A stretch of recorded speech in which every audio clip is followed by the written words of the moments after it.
हातकणंगले तालुक्यातील रुकडीवाडी इथल्या 5 वर्षीय रिद्धी विनायक कांबळे ही थॅलेसिमिया या गंभीर आजारानं ग्रस्त आहे। तिच्या उपचारासाठी 21 लाख रुपये खर्च अपेक्षित आहे। हा आजार शासकीय योजनेत बसत नसल्यानं तिला दानशूरांच्या मदतीची गरज आहे। हातकणंगले तालुक्यातील रुकडीवाडी इथल्या मोलमजुरी करणाऱ्या विनायक कांबळे यांची 5 वर्षीय मुलगी रिद्धी विनायक कांबळे ही जन्मानंतर अवघ्या 4 महिन्यांपासून थॅलेसिमिया या दुर्धर आजारानं ग्रस्त आहे। या विकारामुळे तिच्या शरीरामध्ये लाल रक्तपेशी तयार होत नसल्यानं तिला वारंवार रक्त चढवावं लागतं।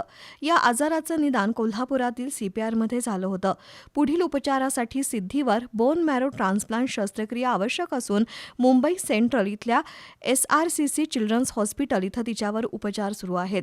या उपचारासाठी सुमारे 21 लाख रुपयांचा खर्च अपेक्षित आहे।